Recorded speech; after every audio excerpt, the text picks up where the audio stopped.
So if you were following me last year around this time, you would have noticed that I was posting a couple of YouTube videos. I just started a YouTube channel, just posting some videos, and I was running a lot. And the reason I was running a lot is because I was training for my first ever ultra marathon.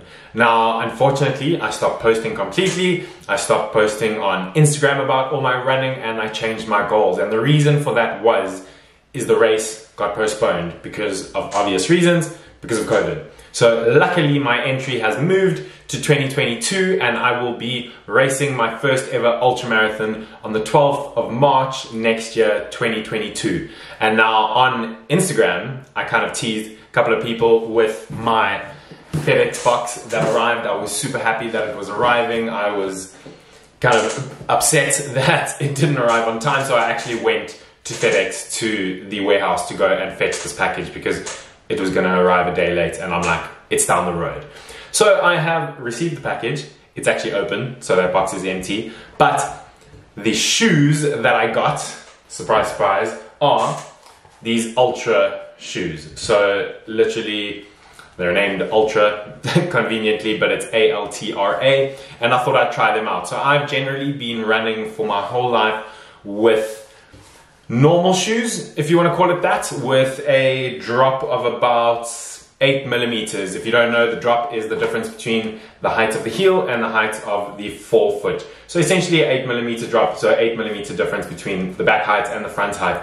That promotes heel striking, and what I found is that it kind of wasn't very good for my knees. I found I was getting a lot of impact during my runs, especially my longer runs, and I just didn't feel stable, and I felt that I needed a change because growing up I always ran on my toes when I would run kind of your short to middle distances. I would flat foot to forefoot strike, so essentially land on a flat foot or land on a front foot, as opposed to landing on my heel. And what the high heel for most shoes did is it forced me to land on my heel. It forced more pressure on my knees, and I just felt that I needed to make a change.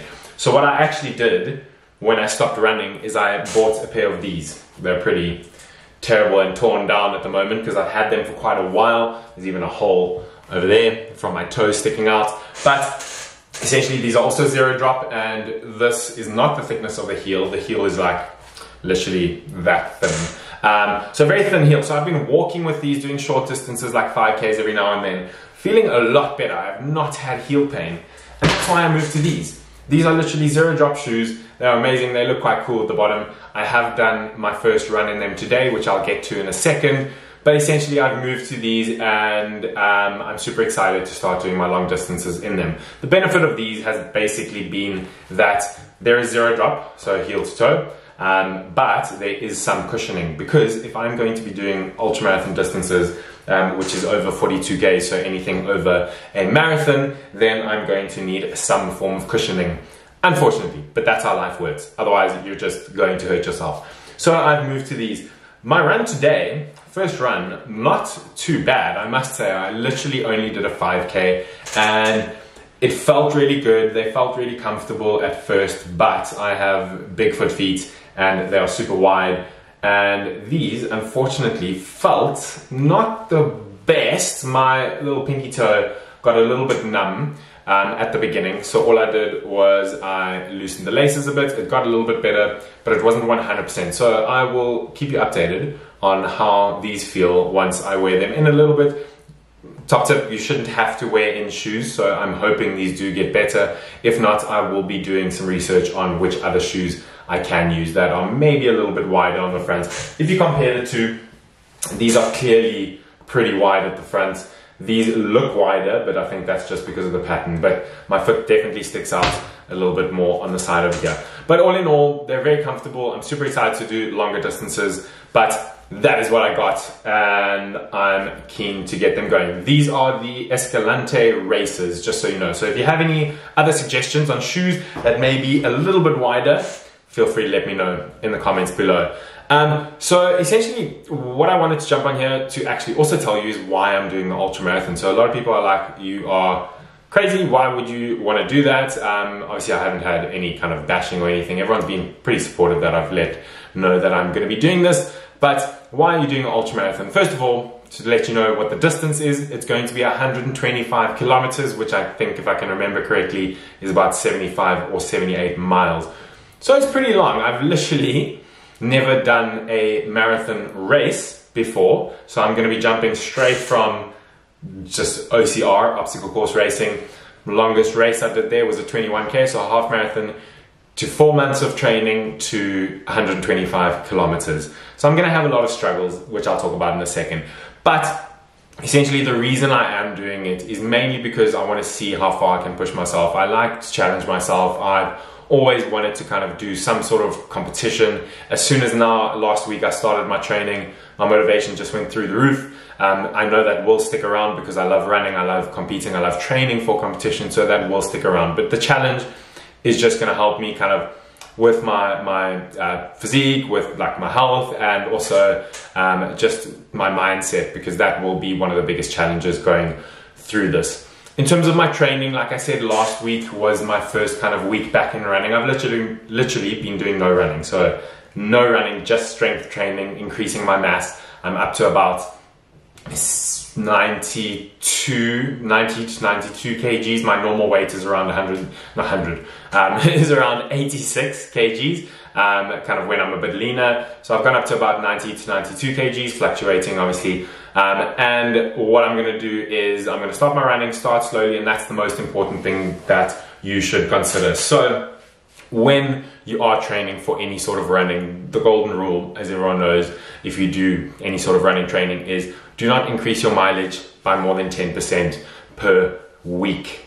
What I'm doing is a little bit more than that, just a tiny bit, because what I'm going to be adding is I'm going to be doing 3-week blocks of increases in mileage with a 1-week decrease, so a deloading week. So essentially, three weeks increasing by about 12 to 15% in mileage and a 1-week decrease. If you are ever training yourself for any sort of race, any sort of marathon, even cycling, swimming, any sort of endurance event, what you need to do is look at your race dates and then backtrack. So think about how much mileage you need to be doing kind of 3 weeks before your race, because obviously you're going to be tapering after that, and then backtrack from there. So minus 10% until your date now. If the amount that you need to be running this week is slightly higher than that backtracking, all you need to do is kind of adjust that and do what I've done. Do 3-week blocks with a 1-week deloading week. That deloading week is just going to make sure that I have that adaptation, that recovery that I need in order to improve without injuring myself, because that's obviously going to be the biggest challenge here. So in terms of my strength training, I'm still going to be strength training this whole month. It is November at this current time. Next year, March is when the race is, beginning of March. So I'm still going to be doing 4 sessions a week of strength training, upper body and lower body movements twice a week, so nice and high frequency, with 3 runs a week at the moment. Last week, I only did about 20 Ks, felt really good. Remember, I have been running and training most of my life. I am conditioned now at the moment, so if you're starting from nothing, maybe start a little bit lower, start from where you can start. But for me, I'm starting at about 20 Ks this last week, and then this week will be up to about 25 Ks and so on. Obviously, I'll be updating you on that. And that's the most important part. And as the months go on, I will be decreasing slightly the amount of strength training that I'm doing in order for me to be able to run higher mileages, because I'm going to have to be doing like over 100 Ks a week during some weeks in around January, February. So the strength training is going to have to reduce slightly, but we'll get into that in another video. So the hardest part of this whole challenge is going to be the mindset behind it and the mental challenge behind it, because you can be as physically ready as you want, but if you aren't mentally kind of toughened up throughout the process, you're not going to want to train properly, and the training is going to be very important, especially in this short duration, training for 125 Ks in 4 months, kind of from nothing with a training history. But the mental aspect is going to be massive, and the biggest part is going to be the mental aspect on the actual race day. It's over 12 hours of being on your feet, probably around 14, maybe 16, depending on where I am at that stage. But the mental aspect is going to be the biggest thing. So I'm going to have to make sure that I'm used to running on my feet for long periods of time, and I'm going to need to make sure that I just dig deep when I'm going to be feeling injured, but hopefully not get injured for real.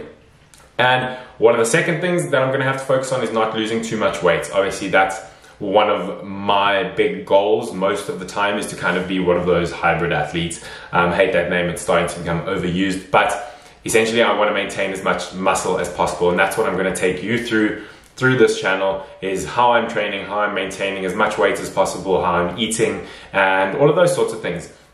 One of the last things, and again, very important, is going to be actually learning how to prepare for an ultramarathon, because I've never done it before. If you've ever watched an ultramarathon documentary, you'll see that you need a crew. You pretty much need people or a person or anyone, depending on the difficulty of the event, to actually help you along the way. So every 15 miles for this race, there's going to be aid stations. So Marta is going to have to come bring me food. I'll run through what food I'm going to be eating. I'm going to be doing a lot of tests throughout these 4 months on what I can stomach for the longer duration runs. It's going to be whole foods though. I can't say I want to live on energy gels and all those sorts of things throughout the process, but we will see how that goes. So if you have any suggestions, if you've ever done an ultramarathon, preferably over, say, 50 Ks, much more maybe, if you've done like a 75K or more, something like the Comrades Marathon in South Africa,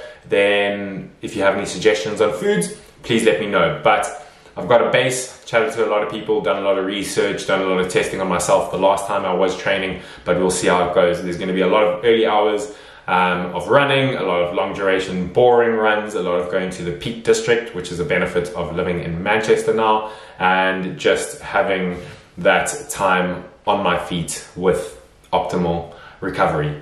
So if you want to see anything in specific over the next few months, drop it in the comments. I'll do videos on that. But for now, I'm super excited and I hope you are going to enjoy the gym.